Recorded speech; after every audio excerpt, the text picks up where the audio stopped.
አላህ ተባረከ ወተዓላ የሰው ልጆችን ሲፈጥራቸው ከአንድ አባት ከአደም ነው የፈጠራቸው። ከአንድ እናት ከሐዋ ነው የፈጠራቸው። አደም ደግሞ የተፈጠሩት ከጭቃ ነው። የዘር ሐረግህን በረጅሙ እንኳ ብትቆጥር ከቻልክ ከዘለከው የሚያበቃው ሄዶ ሄዶ አፈር ላይ ጭቃ ላይ ነው። የሰው ልጆች አንዱ ከሌላኛው የበለጠም እንደሆነ የሚበልጠው በዲንና በተቅዋ ነው። በዘር በመልክ በሌሎች ነገሮች ሳይሆን ማለት ነው። አቅል የሆነ ሰው ዲን የገባው ሰው አኼራ ላይ የማይጠቅምን ነገር በሙሉ እዚህ ዱንያ እርግፍ አድርጎ ይተዋል። ዘረኝነት፣ ብሔርተኝነት ስራጣ ያሻገር ባላልፎ ሁሉ ኩፍር ደረጃ ሊደርስ የሚችል ወንጀል ሁለት ነገሮች ኡመቴ ላይ ኩፍር ናቸው። አንደኛው የራስን ዘር ከፍ ማድረግ፣ ሌላኛውን በዘሩ በብሔሩ ማነወርና ዝቅ ማድረግ ብለዋል ነብዩ ሰለላሁ ዐለይሂ ወሰለም። የዘረኝነት በሽታን ልንጠላ ይገባል። አላህ ማይወደው ተግባር፣ ንጹህ አቅል ያለው ሰው ማይወደው ተግባር። ከተለያዩ ሀገር ዜጋዎች ጋር በስራ ምክንያት በሕክምና ምክንያት ወደ ውጭ ወጥተህ ተግባብተህ ጓደኝነት ፈጥረህ ትመለሳል። ፈረንጅ ዓረብ ሀገርህ ትጋብዛል።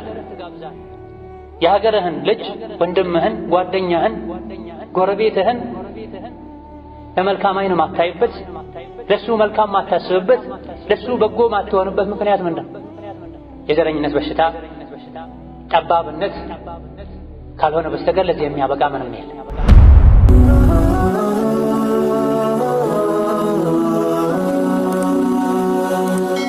ሰብስክራይብ በማድረግ ቤተሰብ ይሁኑ። የአላህ ባሮች ሆይ አላህን ተባረከ ወተዓላ ሁሌም ፍሩት። አላህና መልእክተኛው ያዘዛችሁን ታዘዙ፣ እየከለከሏችሁንም ተከልከሉ። በአዱንያም ይሁን በአኼራ ሰላምን ደስታን ማግኘት የሚቻለው አላህን በመፍራትና ሕጉን ሸሪዓውን በመከተል ብቻና ብቻ ነው። አላህን ተባረከ ወተዓላ የሚፈራ የሰዎች ሁሉ ምርጥ ነው። አላህን የማይፈራ ማንም ይሁን ማን ከሰዎች ሁሉ የበታች ነው። እስላም ታሪክ ላይ ከሚታወቁ ታላላቅ ሰዎች መሃል አንዱ ቢላል ናቸው። ቢላል የነቢዩ ዓለይሂ ሰላቱ ወሰላም ሙእዚን ናቸው። እስላምን በመቀበላቸው ምክንያት ብዙ ስቃይና በደል ከደረሰባቸው ሰዎች መሃል ግንባር ቀደም ከሚባሉትም አንዱ ናቸው።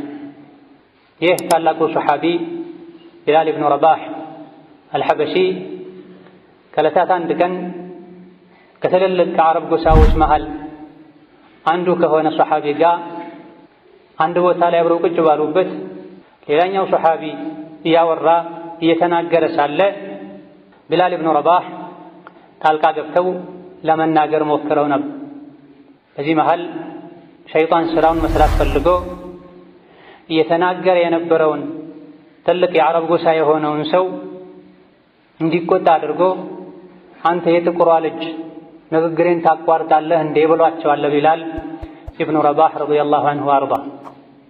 ቢላልም በጊዜው በተባሉት ነገር ተሰምቷቸው ያልከኝን ወላሂ ለነቢይ ሄጄ እነግራቸዋለሁ ብሏል። ለነቢዩ ዓለይሂ ሰላቱ ወሰላም በተነገራቸው ጊዜ እጅግ በጣም ተቆጥተዋል። ፊታቸው ሁሉ ቀልቷል። ይሄን የተናገረው ሰው ወደ ነቢይ በመጣ ጊዜ ሰላሙ አለይኩም ሁሉ ብያቸው ወአለይኩም ሰላም ሁሉ ያሉኝ አይመስለኝም ከመቆጣታቸው የመጣ የጥቁሯ ልጅ ብለህ በእናቱ ታነውረዋለህ እንዴ? አንተ የመሃይምነት ባህሪ ያለብህ ሰው ነህ አሉኝ ብላ። እድሜም ገፍቶ ትልቅ ሰውም ሆኜ ይህ የመሃይምነት በሽታ አለብኝ እንዴ ሲላቸው፣ አዎ ወንድምህን ጥቁር በመሆኑ የባሪያ ልጅ በመሆኑ ማነወርህ የመሃይምነት ባህሪ ቅሪት እንዳለብህ የሚያሳይ ነው ብለውታል። ቀደምት ሙስሊሞች እንደኛ አይደሉም። የስህተት የጥፋት ጎዳና ላይ አይቀጥሉም። በዚህ እጅግ በጣም ደንግጦ ቢላልን ፈልጎ አፈር ላይ ተደፍቶ አንተ የተከበርክ ሰው ና እኔ አፈሩ ላይ ፊቴን አስተኛልሃለሁ በእግርህ ፊቴን ርገጠው ብለዋቸው ቢላል ረዲየላሁ ዐንሁ ወአርዳ በጭራሽ ፊትህን በእግሬ አልረግጥም ተነስ ብለው አቅፈውታል። በመካከላቸው የነበረው ሸይጣን የፈጠረው ግጭት በኢስላም ገመድ በመተሳሰብ ማስወገድ ችለዋል። ቢላል ረዲየላሁ ዐንሁ ወአርዳህ ኢስላም የሰው ልጆችን በዘር በመልክ በጎሳ ሳይከፋፍል ሁሉንም በአንድ አይን የሚያይ መሆኑን ማሳያ ተምሳሌት ናቸው። ዑመር ብን አልኸጣብ ረዲየላሁ ዐንሁ ወአርዳህ አቡበክር ስዲቅ አለቃችን ነው፣ አለቃችን የሆነውን ቢላልንም ከባርነት ነፃ ያወጣልን እሱ ነው ብላ የዓረቦች ምርጥ ከሚባሉ ቁረይሽ ጎሳዎች የሆኑት አቡበክር ስዲቅንም አለቃ ሰይዱና ብለዋቸዋል። ዑመር ሐበሻውን ጥቁር ባሪያ የነበረውን ቢላልንም አለቃችን ብለዋል። ለቢላል ሴት ልጄን በዳርኩት ሁሉ ብለዋል ዑመር ብን አልኸጣብ። ቢላል ያገቡትም የዓብዱራሕማን ብኑ ዐውፍን የቁረይሽ ጎሳ የሆነችን ሴትን። ሌላ ጊዜም መንገድ ላይ ነቢዩ ዓለይሂ ሰላቱ ወሰላም ከሰሓቦቻቸው ጋር እየተጓዙ ሳለ አንድ ከመካ ወደ መዲና የተሰደደና ሌላ መዲና ሆኖ ከመካ የተሰደዱ ሰዎችን የተቀበለ አንሳሪ የሚባል ሰው ተጋጭተው ሙሃጅርዩ አንሳሪዩን በመታው ጊዜ አንሳሪዩ የመዲናው ሰው ያለል አንሳር ብሎ ተጠርቷል። አንሳሮች ሆይ ድረሱ፣ አንሳሮች ሆይ ድረሱ ብሎ ጠርቷል። ነቢዩ ዓለይሂ ሰላቱ ወሰላም ምንድን ነው ይሄ የመሃይማን ጥሪ ብለዋል።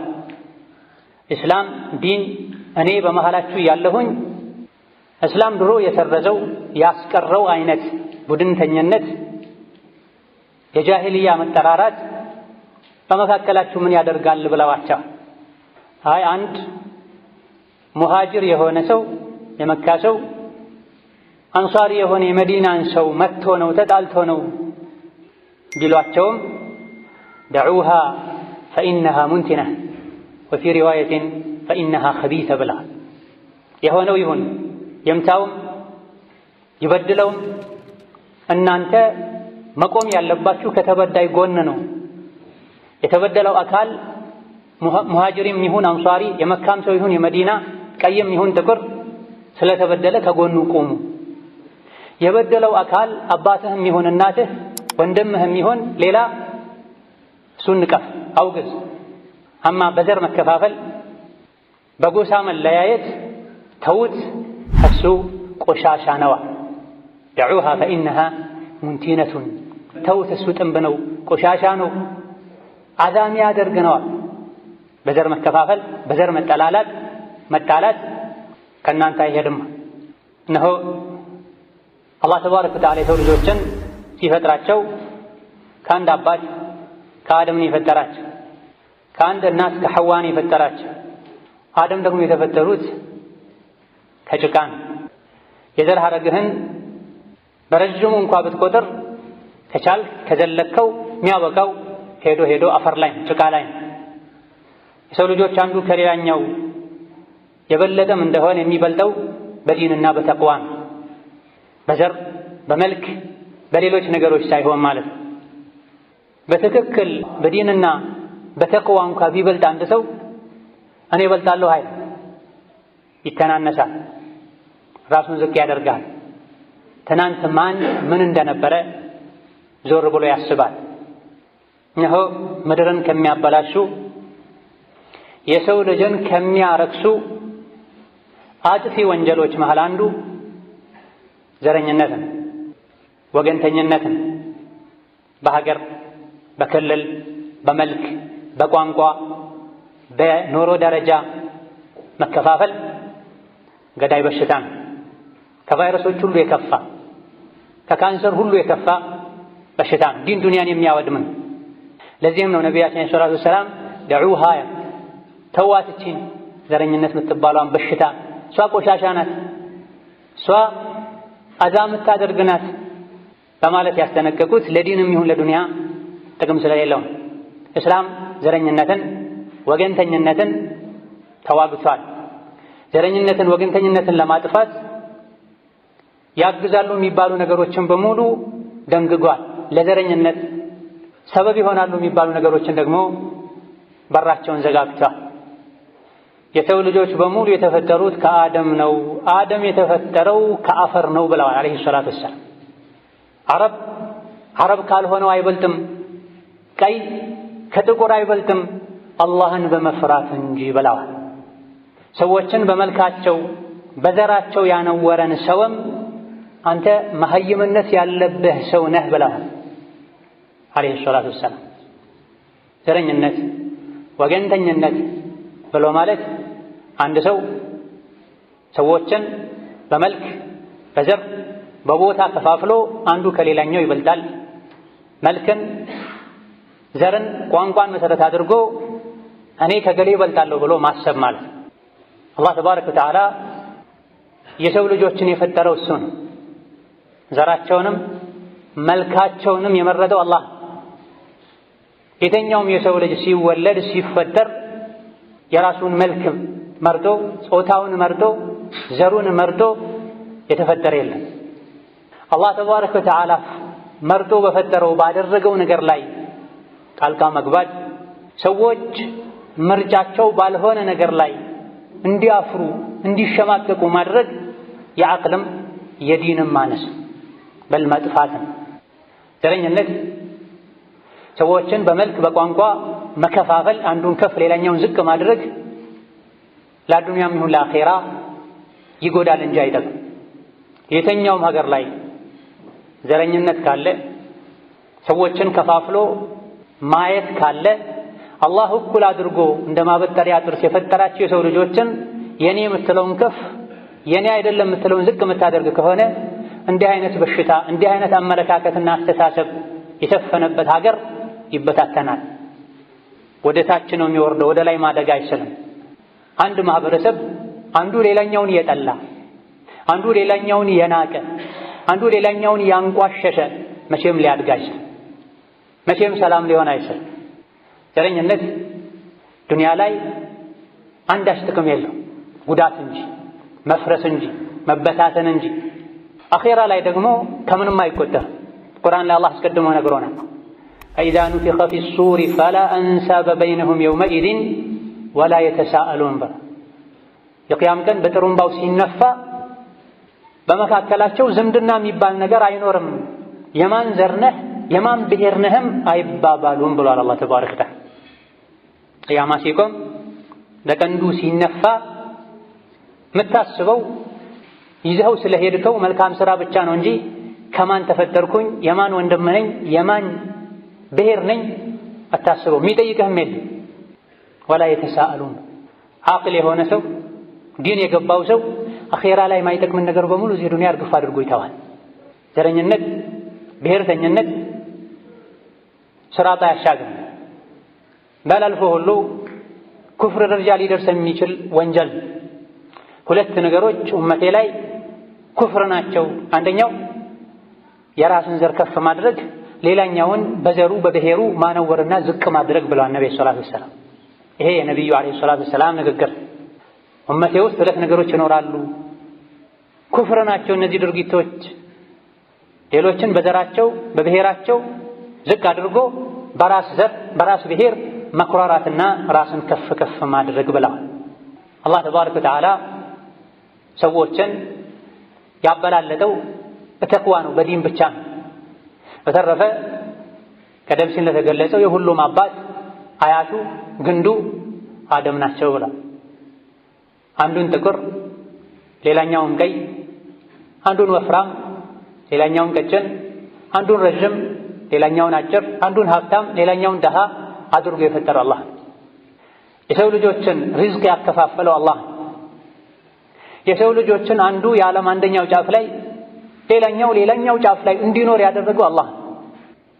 አንተ ዱንያ ላይ በአንድ በር ገብተህ በሌላኛው በር የምትወጣ ጊዜያዊ ነዋሪ ነህ። ዱንያ ለሁሉም ትበቃለች። ሁሉም ዱንያ ላይ እንዲኖሩ ብሎ ነው አላህ ሰው ልጆችን የፈጠራቸው።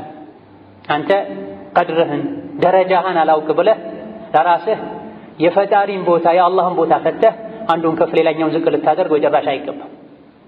አላህ የዘረጋለህ ምድር ላይ የኖርክ የረዘቀህን የበላህ አላህ አክብሮ የፈጠራቸው የሰው ልጆችን አክብረህ ልትኖር ይገባሃል። ወለቀድ ከረምና በኒ አደመ ማ ቃለ ወለቀድ ከረምና አልዓረበ አልዐጀመ አልአብየደ ወልአስወደ ነጮችን ከፍ አደረግናቸው፣ አረቦችን ከፍ አደረግናቸው፣ ጥቁሮችን ዝቅ አደረግናቸው፣ እገሌ የሚባለውን ብሔር የህዝቦች ቁንጮ ምርጥ አደረግን ማለት ነው። የሰው ልጅን አከበር ነው ያለው። የሰው ልጅ የተባለን በሙሉ ደረጃውን ልታውቅ፣ ሐቁን ልትጠብቅ፣ እንዳንተ የሰው ልጅ እንደሆነ አቅል እንዳለው፣ ልብ እንዳለው፣ ፍላጎት እንዳለው ልታውቅና የሁሉንም ሐቅ ልትጠብቅ ይገባሃል። ካፍር አይሁዲ ሞቶ በነቢዩ አጠገብ ጀናዛው ሲያልፍ ነቢዩ ዓለይሂ ሰላቱ ወሰላም ተነስተው ቆመዋል። ያ ረሱላላህ አይሁዲ እኮ ነው ሲሏቸው አለይሰት ነፍሰን ብላ አይሁዲ ቢሆን ካፍር ቢሆንስ የሞተችው የጠፋችው ነፍስ አይደለችም እንዴ ብላ ዓለይሂ ሰላቱ ወሰላም። هذا هو الإسلام። ሰው ልጆች የሚበላለጡት በዲናቸው በተቅዋቸው ነው። ተቅዋና ዲን ደግሞ ለሰዎች እንድታዘን ለሰዎች ኸይር እንድታስብ ነው የሚያዝህ እንጂ በተቅዋ በዲን እንኳን ብትበልጥ እኔ እበልጣለሁ ብለህ አታወራም። እኔ ብቻ ልኖር ሌላኛው ይጥፋ አትልም። እኔ ብቻ ነኝ ንጹህ ቅዱስ ከኔ ውጭ ያለው በሙሉ ኢብሊስ ነው ልትል አይገባም። ነቢዩ መሐመድ ዓለይሂ ሰላቱ ወሰላም የሰዎች ምርጥ ናቸው። የመካ ሰዎች አባረዋቸው፣ መግቢያ አሳጥቷቸው ስደተኛ ሆነው መዲና ሄደው መጨረሻ አላህ ተባረከ ወተዓላ የሰብራቸውን ውጤት አሳይቷቸው ድል አድርገው መካ ሲገቡ አንገታቸውን ዝቅ አድርገው ግንባራቸው የኮርቻቸውን የፊት ለፊት እጀታ ሲነካ ድረስ አቀርቅረው ነው የገቡት። አላህን ያላቁ አላሁ አክበር እያሉ ከጓደኞቻቸው ጋር መንገድ ሲሄዱ አርፈው ምግብ መስራት ሲፈልጉ አንደኛውን ውሃ ቅዳ፣ ሌላኛውን ምግብ አዘጋጅ፣ ሌላኛውን የሆነ ነገር አድርግ ብለው ተደግፈው አይቀመጡም ነው። ወይም እንጨት ሊለቅሙ ይሄዳሉ፣ ወይም ውሃ ሊያመጡ ይሄዳሉ፣ ወይም ምግብ ያበስላሉ። ዓለይሂ ሰላቱ ወሰላም ከሳቸው የበለጠ ታላቅ ማንም የለም። ትክክለኛ ታላቅ ራሱን ዝቅ ያደርጋል። ውስጥ ላይ ጉድለት ያለበት ነው ራሱን ከፍ የሚያደርግበት ነገር እየፈለገ እኔ በሀብት እበልጣለሁ፣ እኔ በዘር እሻላለሁ፣ ሙያ ይበልጣለሁ ያለ ራሱን ከፍ የሚያደርግበትን ነገር የሚፈልገው። ለምትወደውም ለምትጠላውም የኔ ለምትለውም የኔ አይደለም ለምትለውም ኸይር ታስባለህ፣ መልካምን ትመኛለህ። ያበላሸው ያጠፋው ነገር ካለም ለማስተካከል ጥረት ታደርጋለህ። ትክክለኛ ትልቅነት ውስጥህ ላይ ካለ ማለት ነው። ሸይኹል ኢስላም ኢብኑ ተይሚያ ረሒመሁላህ ተዓላ እንደጠቀሱት ቁርአን ውስጥ አንዲት አንቀጽ እንኳ የለችም የሰው ልጆችን በዘራቸው ምክንያት ከፍ የሚያደርግ በዘራቸው ምክንያት ዝቅ የሚያደርግ ብለዋል። ቁርአን ውስጥ ካሉ 6236 አካባቢ አንቀጾች ውስጥ በአንድ አንቀጽ እንኳ አላህ ተባረከ ወተዓላ የተኛውንም ሰው በብሔሩ በዘሩ ከፍ አላደረገም፣ በዘሩ በብሔሩ ዝቅ አላደረገም። ይልቅ ቁርአን ውስጥ ሰዎችን አላህ ከፍ የሚያደረጋቸው ዝቅ የሚያደረጋቸው በኢማናቸውና በኩፍራቸው ምክንያት ነው ብላ ኢማን ካለው ተቅዋ ካለው ኸይር ስራ ካበዛ ትልቅ ሰው ነው። ቁርአን ከፍ ያደርገዋል ከሰባት ሰማይ በላይ ሁሉ እስኪወጣ ድረስ። መጨረሻ ላይ ሲሞት ገና ከመሞቱ ሩሑ ሰማይ ትወጣለች። ቂያማ ሲቆም ከሰባት ሰማይ በላይ ያለው ጀነት ውስጥ ይኖራል። ዱንያ ላይ ደግሞ ጸባዩ ሲበላሽ፣ ስራው ሲበላሽ፣ አምባገነን ሲሆን፣ ሰብአዊ ባህሪን ትቶ እንስሳዊ ባህሪ ሲላበስ እኔ ብቻ ልብላ እኔ ብቻ ልኑር ሲል ሲሞት እንኳን ነፍሱ ወደ ሰማይ መውጣት አትችልም። አንደኛው ሰማይ በር አይከፈትላትም። ላ ቱፈተሑ ለሁም አብዋቡ ሰማእ ከሰባት ምድር በታች ያለ ትልቅ ቋጥኝ ውስጥ ነፍሳቸው እዛ ትቀበራለች። ቂያማ ቆመው ጀሀነም ሲገቡም ጀሀነም ያለችው ከባህር ስር ነው፣ ምድር ውስጥ ነው ያለችው። ይህ ሰውን ከፍ የሚያደርገው መልካም ስነ ምግባሩን፣ መልካም ስራውን፣ መልካም ስብዕናውን እንጂ ዘሩ መልኩ ብሩ አይደለም። መልካም አኽላቅ ካለህ ትክክለኛ ማንነትን የምታውቅ ከሆነ ከዙሪያህ ያሉ በሙሉ ወገኖችህ ናቸው፣ ወንድሞችህ ናቸው። ከአንድ ማህፀን ለወጡ ወንድም እህቶች እንደምታዝነው ለሱም ታዝናለህ ሰው በመሆኑ። አስተሳሰብህ አመለካከትህ ሲበላሽ ግን ሰው የምትለው አንተን የሚመስልን ብቻ ነው። አንተን ያልመሰለ በቋንቋ በብሔር በዘር ሰው አይመስልም። እስላም ይሄን ሊያጠፋ ነው የመጣው፣ ይሄን ሊዋጋ ነው የመጣው። ነቢያችን ዓለይሂ ሰላቱ ወሰላም ዘረኝነትን ቀብረውት ነው የሄዱት። ተውትም ብለዋል፣ ፈልገን ቦርብረን እንዳናወጣው። ደዑሃ ተውት ዘረኝነትን፣ እሱ ቆሻሻ ነው ብለው አዳ ያደርጋል ያዋርዳል ብለዋል። ልጠላው ይገባል ብለዋል። ነቢ ተወው ያሉህን የቀበሩትን ቦርቡራ ልታወጣ አይገባም። ድል አግኝተው መካ ሲገቡ ያስተላለፉት መልእክታል በቃልም በተግባር መካ በቁጥራቸው ስር እንደሆነች መካ ላይ የነበረን ሰዎችን በደረጃ የመከፋፈል በዘር በመልክ የመለያየትን እምነት አንድ ብለው አስወግደዋል። ኹጥባ ንግግራቸው ላይ የሰው ልጆች በሙሉ እኩል እንደሆኑ የተበላለጡም እንደሆነ በተቅዋ በዲን በኢማናቸው እንደሆነ የሚያሳይ ንግግር አድርገዋል። ቢላል ኢብኑ ረባህን ትናንት መካ ላይ በእምነቱ ምክንያት በመልኩ ምክንያት የመካ ሕፃናት እንዲጫወቱበት ያደርጉ የነበረውን ሰው የተከበረችው ካዕባ ላይ ወጥቶ አዳን እንዲል አድርገዋል ነቢዩ ዓለይሂ ሰላቱ ወሰላም። አረቦች ዘንድ ለካዕባ ያለው ክብር ይታወቃል። ካዕባን ከማክበራቸው የመጣ አባታቸውን ልጃቸውን የገደለን ሰው እንኳ ካዕባ ውስጥ ቢያገኙት መካ ሐረም ውስጥ ቢያገኙት በክፉ አይነኩት። ካዕባን ለመኻደም የሚችሉትን ሁሉ ያደርጋሉ። ትልቅ ክብራቸው ካዕባን መኻደም ነው።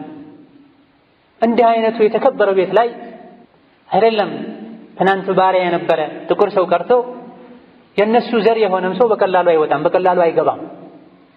ነቢ ዓለይሂ ሰላቱ ወሰላም ሰዎች ሰው በመሆናቸው ብቻ መከበር እንዳለባቸው፣ ሰዎች ሰው በመሆናቸው በአንድ አይን እንድናያቸው ለማስተማር ቢላል ሆይ ተነስ ካዕባ ላይ ወጥተህ አዳን በል ብለውታል። ሰዎች ግራ ተጋብተዋል። ነቢይ ግን መልእክታቸውን ያስተላለፉ ሰው ሰው ነው። መልኩ፣ ምላሱ፣ ክልሉ፣ ሀገሩ ከፍም ዝቅ የማያደርገው። ሲራ ላይ እንደተነገረው አንዱ የእስላም መልእክት የነቢዩ ዓላማ ያልገባው ሰውን በመልኩ በዘሩ ከፍ ዝቅ የሚያደርግ ሰው ቢላልን ካዕባ ላይ ባየ ጊዜ አልሐምዱሊላህ እንኳንም አባቴ ይሄን ውርደት ሳያይ ሞተ ብሏል። ጥቁር ሰው እንደነሱ ወረሺ ያልሆነ ሰው ካዕባ ላይ መውጣት እሱን ሳያዩ መሞትን ሁሉ እንዲመኙ የሚያደርግ ውርደት ነበር እነሱ ጋር። ከዛ በኋላም ቢላል ሙእዚን ሆኖ ቀጥሏል። ነቢዩ ዓረብ ነው፣ ወደ ሶላት ጥሪ የሚያደርገው አሕጀም ነው፣ ጥቁር ባሪያ ነው።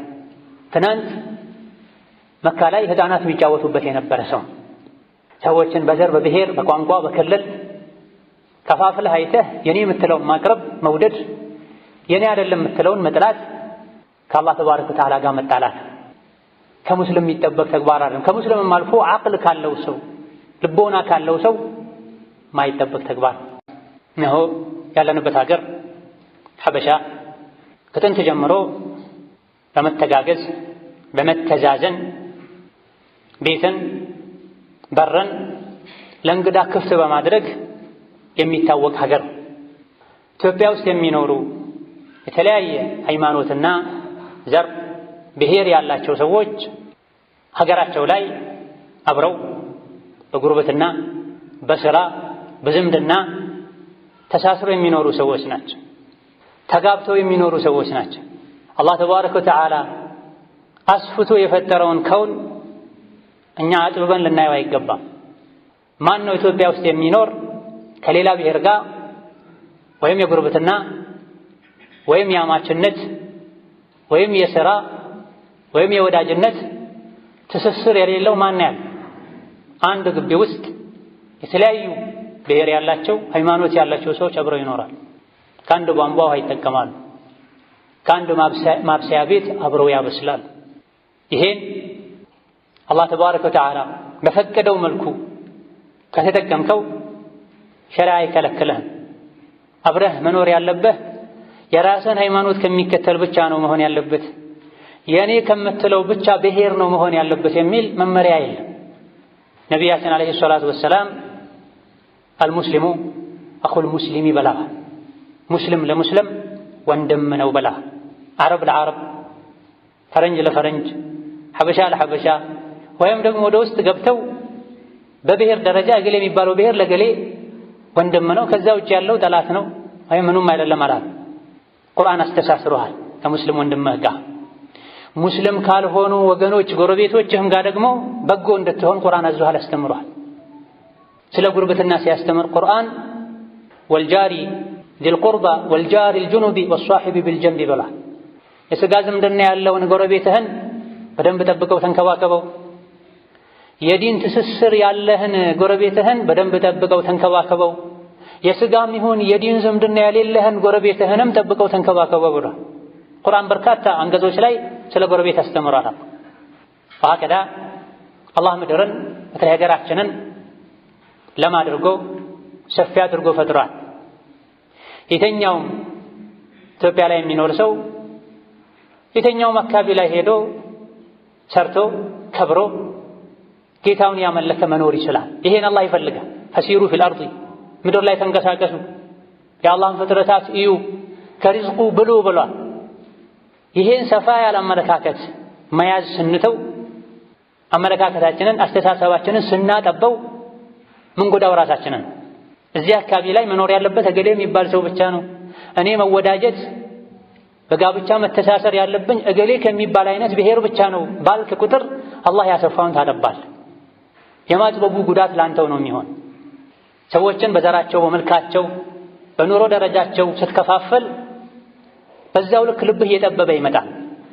መቼም ምድር ላይ ያሉትን በሙሉ ጠራርጋ አስወግደህ የኔ የምትለውን ብቻ ማኖር አትችልም። የኔ ያላልካቸውን ማስወዳቸውን ባየህ ቁጥር ደግሞ ልብህ ይጠባል። ምንም ማድረግ ለማትችለው ነገር ይጨናነቃል። ይህን ሸሪዓ አይፈቅድልህም። ነቢያችን ሰለላሁ ዐለይሂ ወሰለም መካ ላይ ከሙሽሪኮች ጋር ኖረዋል። እንዴት ነው የኖሩት? መዲና ላይ ከአይሁዶች ጋር ኖረዋል፣ ከሙናፊቆች ጋር ኖረዋል። እንዴት ነው የኖሩት? ከዛ በኋላ አቡበክር፣ ዑመር፣ ዑስማን፣ አሊ ብን አቢ ጣሊብ፣ ሙዓዊያ ሌሎችም እስላምን ገዝተዋል፣ ሙስሊሞችን ገዝተዋል፣ አስተዳድረዋል። ብዙ እስላማዊ ሀገራትን ከፍተዋል። በሄዱበት ሁሉ ሙስሊም ያልሆኑትን ጠራርገው ያስወገዱ፣ ሙስሊም ብቻ አልነበረም የሚያኖሩት። በሄዱበት ሁሉ ቁረሺ የሆነ ዓረብ የሆነም ብቻ አልነበረም የሚያሳድጉት የሚሾሙት። የሰው ልጆች በሙሉ እንዳንድ ማበጠሪያ ጥርስ ናቸው በማለት ነብዩ ሰለላሁ ዐለይሂ ወሰለም የሰዎችን እኩልነት አውጀዋል፣ ተናግረዋል። በዲናቸው በአቂዳቸው መበላለጣቸውን እናምናለን፣ እናከብራለን። በዲን በአቂዳ በኢማን መብለጥህ በአስተሳሰብም ጭምር መብለጥን የሚያሳይ መሆን እንጂ ያለበት ሌሎችን ዝቅ ማድረግን፣ ሌሎችን ለመበደል ለመጨቆን ማሰብን ሊያስከትል በጭራሽ አይገባም። ይህ መሆን ሲገባው እኛ ነገሮችን አጥብበን አይተን በዘር በመልክ በቋንቋ የምንከፋፈል ምንናናቅ ከሆነ የኔ የምንለውን መላኢካ የኛ ያልሆነውን ደግሞ ሸይጣን የምናደርግ ከሆነ የኛ የምንለው ጥፋት ሲያጠፋ ሺህ ምክንያት ምንደረደርና የኛ አይደለም የሚባል ደግሞ ሲያጠፋ አንዷን ጥፋት በሺህ የምናባዛ ከሆነ የኛ ከምንለው የምናየውን ነገር በሙሉ መልካም፣ የኛ ከማንለው የምናየውን ነገር በሙሉ መጥፎ ምንል ከሆነ ይህ የሰው ባህሪ አይደለም። ዑለሞች የሰዎችን ባህሪ ወደ 6-7 ከፋፍለዋል። እንደ አውሬ የሚያደርጋቸው ሰዎች እንዳሉ፣ እንደ ሸይጣን የሚያደርጋቸው ሰዎች እንዳሉ፣ እንደ ቤት እንስሳ እንደ ከብት የሚያደርጋቸው ሰዎች እንዳሉ ተናግረዋል። ከዚህ ሁሉ ምድራዊ ስሜት ወጥተህ ሰማያዊ ስሜት ሊኖርህ ይገባል። እዚህ ዱንያ ላይ የመጣሁት ልሰግድ፣ ሰደቃ ልሰጥ፣ ሐጅ ላደርግ፣ የሰዎችን ሐቅ ልጠብቅ፣ ከዛ በኋላ አልፌ ጀነት ልገባ ነው። እስከዛ ባለው ማንንም ሳልጎዳ ማንንም ሳልበድል መኖር ነው የምፈልገው። እናንተ የሰው ልጆች ሆይ ሰላምታ አብዙ፣ የተራበን መግቡ፣ ዝምድናን ቀጥሉ፣ ሌሊት ላይ ተነስታችሁ ሶላት ስገዱ፣ በሰላም ጀነት ትገባላችሁ እንጂ ለወንድማችሁ ጉድጓድ ቆፍሩ፣ ወንድማችሁ ላይ ተኩራሩ፣ ራሳችሁን ከፍ አድርጉ፣ ሌላውን ዝቅ አድርጉ፣ ሰብስቡ፣ አታብሉ፣ ቆጥቡ የሚል መመሪያ የለም እስላም። እንድናበላ ከተገፋፋንበት አጋጣሚ አንዱ ምርኮኛና ብሎ ነው የተባልነው ቁርአን ላይ። የጀነት ሰዎችን አላህ ባህሪያቸውን ሲነግረን ወዩጥዒሙነ አጠዓመ ዐላ ሑቢሂ ምስኪነን ወየቲመን ወአሲረን ብሏል። ትክክለኛ የጀነት ሰዎች ምግብ ይመግባሉ ለየቲም ወላጁን ላጣ፣ ለአቅመ ደካማ የዕለት ገቢው ማይበቃው ለሆነ ሰው፣ ወአሲራ ምርኮኛ ለሆነ ሰው። ምርኮኛ ከጦር ሜዳ ማርከ የምታመጣው ካፍር ከመሆኑም ጋር ግን እሱን ያበላሉ ብሏል። እሱን ማብላት የጀነት ሰዎች መገለጫ አድርጎታል አላህ ተባረከ ወተዓላ። የተለያዩ ስጋዊ በሽታዎችን ከምንጠላው በላይ የዘረኝነት በሽታን ልንጠላ ይገባል። አላህ የማይወደው ተግባር፣ ንጹህ አቅል ያለው ሰው የማይወደው ተግባር ነው። ከተለያዩ ሀገር ዜጋዎች ጋር በሥራ ምክንያት በሕክምና ምክንያት ወደ ውጭ ወጥተህ ተግባብተህ ጓደኝነት ፈጥረህ ትመለሳል። ፈረንጅ ዓረብ ሀገርህ ትጋብዛለህ። የሀገርህን ልጅ ወንድምህን፣ ጓደኛህን፣ ጎረቤትህን ለመልካም አይን ማታይበት፣ ለሱ መልካም ማታስብበት፣ ለሱ በጎ ማትሆንበት ምክንያት ምንድን? የዘረኝነት በሽታ ጠባብነት ካልሆነ በስተቀር ለዚህ የሚያበቃ ምንም የለም። ዝም ከተባለ እንዲህ አይነት በሽታ ውስጥህ ላይ ስር የሰደደ ሄዶ ከዲን ያርቃል፣ ስራህን ያበላሽብሃል፣ አኺራህን ያበላሽብሃል። አንድ ሰው ወንጀለኛ ለመሆን ይበቃዋል ወንድሙን መናቁ ብለዋል ነብዩ ሰለላሁ ዐለይሂ ወሰለም። ዛሬ አንዱ ሌላኛውን በዘሩ ብቻ ይንቀዋል። ተወሱማ እገሌ የሚባል ብሔር ነው ብለሃል። ሌላ ወንጀል የለበትም። ወንጀሉ እገሌ የሚባል ብሔር መሆኑ ፈኢና ሊላሂ ወኢና ኢለይሂ ራጂዑን የሚያስብል ብዙ መልካም ጎኑን ሰምቶ መጨረሻ ላይ እሱ የእገሌ የሚባል ብሔሩ ነው አሁን ካሉት ተው ይላል። ምን አደረገ? ሴቷም ጋር ይሆን ያለ ትዳር ጋብቻም ላይ ይሆን ያለ ማህበራዊ ኑሮ በተለያየ መልኩ ላይ ይህ በሽታ ተጠናውቶናል። መስጂድ ገብተን እየሰገደ ሐጅ ዑምራ እየተመላለሰ እቺን በሽታ ከውስጥህ ነቅለህ እስካላወጣህ ድረስ ነብዩ ለሰሐባው እንዳሉት የጃሂል ባህሪ ያለችብህ አውጣት ነው መባባል ያለ ወንድምህ ካንተ ጋር የሚሰግድ ካንተ ጋር የሚጾም ካንተ ጋር ሐጅ የሚያደርግ አላሁ አክበር የሚል ወደ ቂብላ የሚዞር ወንድሜ ነው ብለህ አስብ። ከዛ ውጭ ያለ መልኩን፣ ዘሩን፣ ቋንቋውን፣ ብሔሩን የቆሻሻ መሄጃ ላይ ጣሉ። ምክንያቱም ነብዩ ኸቢት ብለውት ሙንትን ብለውት ካንተ ጋር ልብ ውስጥ ላኢላሃ ኢለላህ የምትልበት ምላስ ውስጥ ሊኖር አይገባም። ካለ አልሰለምክም፣ አላመንክም። እንድንተሳሰር ሸሪዓ ያዘዘን በዲን በተቅዋን በኢማን ዲን ውስጥ ያልገቡትንም ቢሆን በዲንህ በልተህ በአኽላቅህ በልተህ እንድጠራቸው አንተ ላኢላሃ ኢለላህ ከማለትህ ጋር አንድ ሶፍ ላይ እግር ከእግር ገጥመህ ከመቆምህ ጋር የኔና የኔ ያልሆነ ምትል ከሆነ የኛና የኛ ያልሆነ ምትል ከሆነ ዘርን ቋንቋን መሰረት አድርገህ የምታረግ ከሆነ ሌሎች ወደ እስላም ያልገቡት ወደ ዲን ያልገቡት ስለ እስላም ምን አይተው ምን ማድረኳቸው ወደ ዲን ይመጣል? እኔ በመካከላችሁ ያለው የጃሂልያን የመሃይምነትን ጥሪ ትጠራራላችሁ እንዴ? ተውት፣ እሱ ቆሻሻ ነው ያሉትን ሁሌ ለደጋግሞ ፊት ለፊት ልታደርገው ይገባል። ይሄን በሽታ ማከም ጠራርጎ ማስወገድ ያስፈልጋል። ከልብህም ከቤተሰብህም ከሀገራችን ከማህበረሰባችን ሊወጣ ይገባል። በምን መልኩ ነው ይሄን አውጥተን የሰው ልጆችን አላህ የፈጠራቸውን አላህ በፈጠራቸው መልኩ የምንቀበለው ለሰዎች በጎ የምናስበው ዘረኝነትን፣ መጠላላትን፣ መቀኛ መሆንን የምናስወግደው ያልክ እንደሆነ መፍትሄዎች አሉ። ዋናውና የመጀመሪያው መፍትሄ አላህን ተባረከ ወተዓላ መለመንና ዱዓ ማድረግ። የዘረኝነትን በሽታ ከልብ ያውጣልኝ ከሀገራችን አውጣልን ብለን ዱዓ ማድረግ። አላህ ተባረከ ወተዓላ የጠየቁትን ይሰጣል። በዱዓ ማይፈታ ችግር የለም። እንደ ቀላል በሽታ ከቆጠርከው እያደረ ቤትህን ያቃጥላል፣ ሀገርህን ያፈርሳል። አንተ የዘረኝነት በሽታ ካለብህ ልጅህም ያንኑ መንገድ ነው የሚከተለው። ምክንያቱም ሁሌ የምታወራው ስለ ዘረኝነት ነው። አንተ ውስጥህ ንጹህ ሆነ ማለት ልጆች ንጹህ ይሆናሉ፣ በአላህ ፈቃድ ቤተሰቦች ንጹህ ይሆናሉ። ከአንተ የበሽታ ካልተወገደ ወደ ልጆች፣ ወደ ጎረቤት፣ ወደ ቤተሰብ ይተላለፋል። ከዚያ ጉዳቱ ለሁሉም ይተርፋልና ከራሳችንም ይሁን ከማህበረሰባችን ከሀገራችን በል ከዓለም ዘረኝነትን፣ ጎሰኝነትን አላህ ጠራርጎ እንዲያስወግድ ዱዓ ማድረግ። ሌላኛው መድኃኒት ከዘረኝነት በሽታ አላህ ተባረከ ወተዓላ ያጠራቸው ሰዎችን መቅረብና ጓደኛ ማድረግ። የዘረኝነት በሽታ ያለበት ሰው ጋር ሁሌ ከዋልክ በመሰረቱ አንተ እንዲህ አይነት በሽታ ባይኖርብህም እሱ ያስተጋባብሃል፣ ይጋባብሃል፣ ይተላለፋል። የሰው ልጆች ሁሌ ደጋግሞ የሚያዩት የሚሰሙትን ነገር የመቀበል ባህሪ ያላቸው በተለይ ተፈጥሯቸው አቅላቸው ደካሞች ከሆኑ አንተ መሆን ያለብህ እንደ መስታወት ነው። ብርሃንን ብቻ ነው ወደ ውስጥ የሚያስገባው። ስፖንጅ መሆን የለብህም። የሰጡትን ነገር ሁሉ የሚቀበል የሰጡትን ነገር ሁሉ የሚመስል መሆን የለብህም። ስለዚህ ከእንዲህ አይነት በሽታ ለመዳን ለመውጣት የሰው ልጆችን በሰውነታቸው የሚቀበሉ አላህ ያከበረውን የሰው ልጅ የሚያከብሩ ጓደኞች ጋር መዋል አለብን።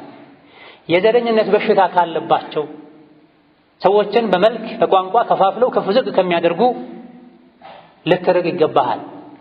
ወከዛሊክ እዚህ ከሚረዱና ከሚያግዙ ነገሮች ሌላኛው ስፈጠር ማን ነኝ ምንድን ነኝ፣ ነገስ ወደ ምንድን ነው የምቀየረው ወዴት ነው የምመለሰው የሚለውን ማሰብ። خلقك الله من ماء مهين ከምትጠየፈው የዘር ፈሳሽ ነው አላህ የፈጠረ። አባትህን አደምን ከጭቃ ከአፈር ነው የፈጠረው። በምንድን ነው የምትኮራው? አንተም የተፈጠርከው ከዘር ፈሳሽ። እናትህ ማህፀን ውስጥ ታፍነህ ቆይተህ ከዛ በኋላ ተወልደህ ላይ ሸንተህ ነው ያደግከው። ከዛ በኋላም ስትኖር ሆድህ ላይ ቆሻሻ ተሸክመህ ነው የምትሄደው። በምንድን ነው የምትኮራው? በምንድን ነው ከሱ ራስን ከፍ አድርገህ የምታየው? ሰዎች ጋር ያለ ነገር ሁሉ አንተ ጋር አለ። ለአንተ አለኝ የምትለው ሁሉ ለሰዎች አለ። አይን፣ እጅ፣ እግር፣ አቅል ሰጥቶ አላህ ፈጥሯቸዋል የሰው ልጆች። ስለዚህ ሌሎችን ዝቅ ከማድረግህ አንተን ከፍ ከማድረግህ በፊት እኔ ማንኝ እነሱስ ማናቸው በል። ነገስ ወደ ምንድን ነው የምቀየረው?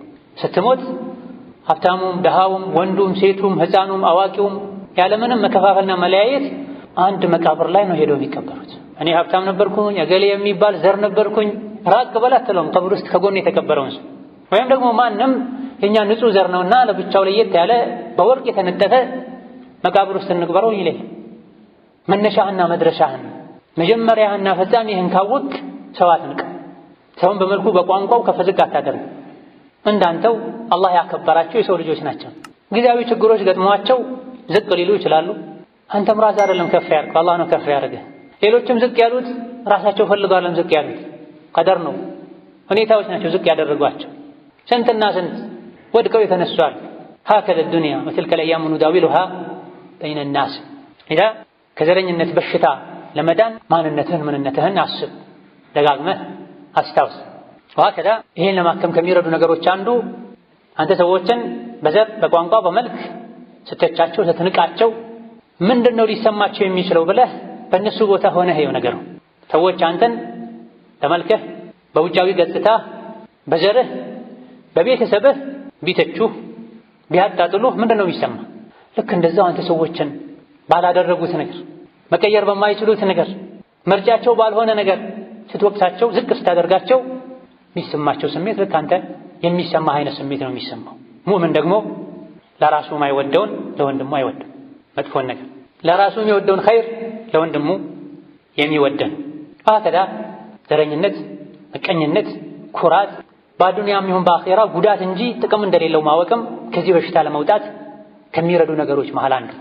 ሌላውና የመጨረሻው ቤተሰብህን ልጆችህን ከመሰረቱ ጀምረህ ሰዎችን በሰውነታቸው እንዲወዱ እንዲያከብሩ አድርገህ ማስተማር። ሕፃን ልጅ ወላጆቹ እንዳደረጉት ሆኖ ነው የሚያድገው። ያጠጣኸውን ነው የሚጠጣው፣ የሰጠኸውን ነው የሚቀበለው።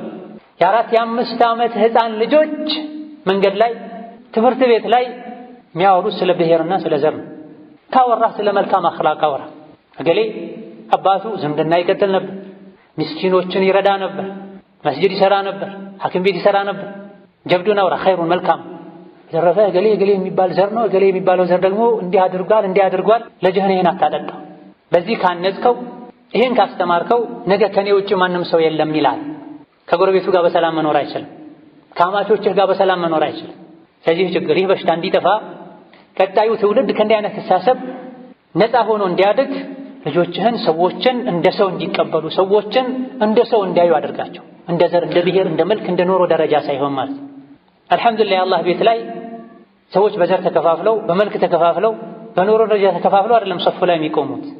ሁሉም እግራቸውን ገጣጥመው ጥቁሩም፣ ቀዩም፣ ሀብታሙም፣ ድሃውም የተለያየ ብሔርና ዘር ያለውም ኢማሙ ገይሩል መግዱቢ ዐለይሂም ወለዷሊን ሲሉ ሁሉም በጋራ ነው አሚን የሚሉት። እስላም ደግሞ የሚፈልገው መስጂድ ውስጥ ያለንን ባህሪ ገበያም ላይ ቤትም ላይ እንድንይዝ ነው የሚፈልገው። መስጂድ ላይ ወንድሜ ነው፣ ከመስጂድ ውጪ ግን ዘሬ ስላልሆነ ወንድሜ አይደለም አትበል። አላህ ይሄን አይወድም። ልጆችህንም ይሄን እንዳታስተምር። ሰውን ሰው በመሆኑ ብቻ እንዲያከብሩ ሐቁን እንዲጠብቁ አድርጋቸው። ዑመር ኢብኑ ኸጣብ ረዲየላሁ ዐንሁ አርዳህ ከዘር ሐረጋችሁ ዝምድና ለመቀጠልና በጋብቻ ምክንያት ሐራም የሆኑትን ለማወቅ የሚያስችለውን ያክል ቆጥራችሁ ከዛ ውጭ ያለውን ተውት ብለዋል። ሐዲስ ላይ አንዳንድ በዘርና በአባት ባያታቸው የሚፎክሩ ሰዎች ይታቀቡ፣ ምናልባትም የፎከሩበት ያለው አያታቸው የእሳት ፍም ሆኖ ሊሆን ይችላል ብለዋል። ጀሀነም ላይ አባቴ እንዲህ ነበረ፣ እኛ ድሮ እንዲህ ነበረን፣ እኛ እንዲህ አድርገናል፣ እነገሌ እንደዚህ አድርገዋል። ዛሬን ነው መኖር ያለብን። ድሮ አልፏል። መጪው ያማረ እንዲሆን አንተ ተስተካከል፣ ልጆችን አስተካክል፣ ልብህን አስፋው። ምድርን አላህ ሰፊ እንዳደረጋት ወደ ታች ጉድጓድ ሳይሆን አጥበህ ማየት ያለብህ ወደ ሰማይ ሰፋ አድርገህ ልጆችህም ይሄን አውርሳቸው። ከጎረቤትህ ላሉ በጎህን፣ ለሰው ልጅ በሙሉ ጥሩህን። አላህ ተባረከ ወተዓላ ጥሩ ይሆንልሃል፣ ችግሮችም ያስወግዳቸዋል። እኛ ችግር ላይ ችግር እየደረበን ችግር ያስወለደን አላህ ተባረከ ወተዓላ አሳምሮ ውብ አድርጎ የፈጠራትን ምድር እስር ቤት ጀሀነም ያደረግናል። እነዚህና መሰል የሆኑ ይህን ችግር የሚያቀሉ መፍትሄዎችን ልናውቅ ልንጠብቅ፣ በጥቅል ወደ ዲን ልንመለስ ይገባናል። የችግሮች ሁሉ መንስኤ ከዲን መራቅ፣ የችግሮች ሁሉ መፍትሄ ወደ ዲን መመለስ ነው። አላህ ተባረከ ወተዓላ ሁላችንም ወደ ዲን ይመልሰን፣ ቀልባችን ያስተካክልልን፣ ለዲን ለዱንያ የሚጠቅመን እውቀት ይስጠን። ምቀኝነትን፣ ዘረኝነትን ለዱንያ ለአኺራ ለዲን ለዱንያ የማይበጅን ነገር አላህ ያስወግድልን። ሀገራችንን አላህ ሰላም ያርግልን። ሀገራችንን አላህ ሰላም ያርግልን። ሀገራችንን አላህ ሰላም ያድርግልን። እሱ በሚወደው መልኩ ተጋግዘን ተያይዘን የምንጓዝ ህዝቦች አላህ ያድርገን። እሱ በሚወደው መልኩ ተጋግዘን ተያይዘን የምንጓዝ ህዝቦች አላህ ያድርገን። ከመጉዳትም ከመጎዳትም አላህ ይጠብቀን። ከመጉዳትም ከመጎዳትም አላህ ይጠብቀን። ከመጉዳትም ከመጎዳትም አላህ ይጠብቀን። ربنا آتنا في الدنيا حسنة وفي الآخرة حسنة وقنا عذاب النار اللهم ارفع عنا الوباء والبلاء وسائر الأسقام ربنا ظلمنا أنفسنا وإن لم تغفر لنا وترحمنا لنكونن من الخاسرين وصلى الله وسلم وبارك على نبينا محمد وعلى آله وصحبه أجمعين والحمد لله رب العالمين.